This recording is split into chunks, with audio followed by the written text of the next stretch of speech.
You've heard of pay-to-play or pay-to-win games, but have you heard of the more interesting play-to-earn games? How did this far-fetched idea for a game reach a 1 million daily player base? Never in a million years did the kids of the 80s think a video game could be a source of income, but our present has it to be true. Let's get into what this NFT gaming is all about. To start, let's talk about the crown jewel, Axie Infinity, the first NFT-based play-to-earn crypto game ever made. Axie Infinity is currently the most played and profitable venture of its kind. It also helped to create the P2E genre for many similar games that would come after it. One of the most socially beneficial uses for non-fungible or semi-fungible tokens is in peer-to-peer games, which use blockchain technology to transform in-game items and currencies into tradable assets with real-world value. Some P2E games like Avagochi combine DeFi and NFTs to offer gameplay features that generate income for their owners. P2E games frequently advertise themselves as income opportunities for the players, who join with the expectation that they will make money through it. Now, let's talk about the fun part, how it helps you make money. The most well-known crypto game today is Axie Infinity, the first of its kind to experience significant popularity. According to Decrypt, it is a battle pet game similar to Pokemon, where players own all of their Axies as NFTs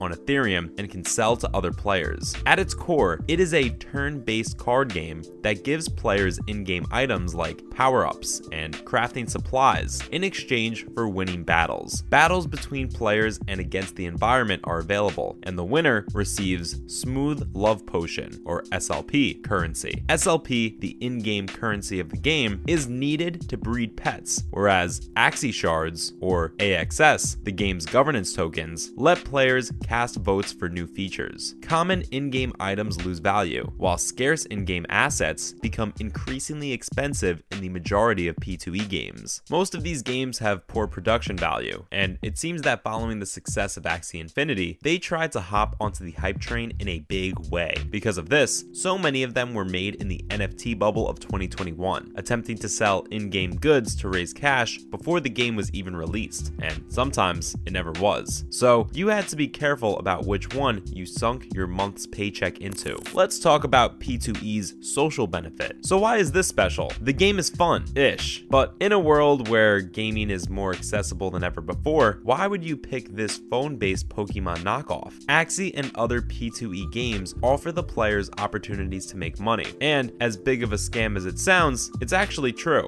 Unlike all other blockchain schemes that flooded the mainstream, this one was different. It didn't have that same seedy, get-rich-quick vibe to the whole thing, and more importantly, it put its money where its mouth is, by actually paying the users. It was more related to social benefit and welfare than something like a meme coin or rare NFTs would be. That is because anyone could pick up the game with some money and make a lot of dough. Let's talk about the capital of Axie Infinity, the Philippines. The Philippines is to Axie Infinity what Brazil is to football. That is where the game really took off and found a home. The thing is that despite being beautiful, it isn't a rich country. With a majority of young population, they have a culture that enjoys and is familiar with playing games, both physical and digital. The game came at the perfect time when the world was facing financial setbacks due to the pandemic. Axie gave people who made less than $200 a month a chance to cash out $300 or $400 monthly. A phone game was single-handedly doubling and even tripling the earnings of low-income households. Now that is a game changer, no pun intended. What's happening with it today? New players are currently given 3 starter/trainer Axies for free, and they can earn more by playing in adventure mode. Trainer Axies are not NFTs and cannot earn SLP or be bred with other trainer Axies. Axie Infinity players who are serious about the game must buy real Axies from other players on the marketplace. The main difference between entry-level Axies and Axie eggs is that an Axie egg can be named after it hatches, costing an additional $25. After its NFT prices fell, the game became much more accessible to new players, though many in-game items are still only worth a few dollars, and the rarest Axies still fetch 5 figures or more on the market. It continues to be the most played crypto game in the market and accounts for the vast majority of gaming NFT sales. The in-game economy has significantly changed from luring players who only want to make money to now concentrating on players who want to enjoy the gameplay. Casual gamers won't touch crypto games like Axie Infinity with a 10-foot pole, but crypto gamers are comfortable setting up and using crypto wallets and aren't averse to spending money on in-game currency items. Non-fungible tokens, or NFTs, have established themselves as a mainstay of the blockchain world. While developers have worked to find ways to allow the owners to borrow money against the value of their tokens, doing so securely and reliably is more difficult than it sounds. Understanding how cryptocurrency lending/borrowing apps operate will help you better understand the difficulties the apps face as well as the risk they pose to their lenders. Here are some reasons why NFT lending and borrowing apps are so difficult to make. First, let's talk about how crypto lending platforms work. Borrowers can deposit one or more cryptocurrencies and borrow a portion of their value in stablecoins, cryptocurrencies pegged to the dollar, from a lending pool that is stocked by other users using decentralized finance or DeFi lending and borrowing apps like Aave, Compound, or Maker Protocol. Their deposit is liquidated to keep the lending pool solvent if a borrower's collateral value drops too far or if their outstanding interest payments rise too high. This is typically done by selling the cryptocurrency on a decentralized exchange like Uniswap. Smart contracts basically make it so a transaction only goes through once certain criteria are met. By using blockchain smart contracts, the liquidation process can be carried out automatically and is immediate, dependable, and predictable. For lenders to earn interest on their stablecoin holdings, lending and borrowing apps that go by this model can maintain nearly perfect credit worthiness even during the worst market conditions. NFT lending apps are different, and here's how. This isn't true of NFT lending and borrowing applications. Apps for borrowing against NFTs do exist, but they operate on a completely different platform than DeFi apps. Lenders in these apps run a much higher risk because it's harder to predictably sell NFTs on marketplaces like OpenSea than it is buying them. Since the NFT bubble burst, the market interest has fizzled, making sales much more challenging. To solve this problem, new methods are now required. Crashing prices of NFT collections can hurt every lender in the pool if a lending and borrowing app pools its lenders' deposits to share the risk and reward like DeFi apps do. Why is this the case, you may ask? Let us tell you. Selling a non-fungible NFT depends on finding a single buyer who's interested in buying the token, unlike selling fungible cryptocurrencies that can be sold to multiple buyers. If there is no longer any market demand for a particular NFT collection after a loan has been issued, the lender will lose every dollar they loaned because it will be impossible to sell the NFT they repossess from the borrower. Using a market-based system, NFT lending and borrowing apps like NFTFI force the burden of liquidation onto the lender rather than the app by having borrowers list their NFT while lenders search the market for NFTs they are willing to lend money for. This structure is simple to construct and maintain, but it offers few assurances that borrowers will be approved for loans because it still depends on finding a single wealthy lender who is willing to assume the risk. However, a lending and borrowing app could incorporate fractionalized NFTs, or FNFTs, into its design to split the cost, risk, and reward of a single NFT among several smaller lenders, which might help with the market's accessibility and liquidity problems. Finally, let's talk about if this could ever work. The DeFi creates a high priority on developing secure and effective NFT lending and borrowing apps because they could eventually serve as the basis for decentralized mortgages and loan services. However, NFTs in 2022 struggle to find buyers on the open market, making it challenging to find wealthy lenders willing to take a chance on a potentially risky loan. Since NFTs are difficult to sell for predictable prices in short time frames, developing a lending and borrowing app for NFTs that lowers lenders' financial risk is a major design challenge, and solutions are still being tested. That's a wrap for this video. Have any of you played P2E games? If so, which one was your favorite and how much did you make? Let us know in the comments below. Make sure to give this video a thumbs up and subscribe to our channel for more videos like this. See you in the next one.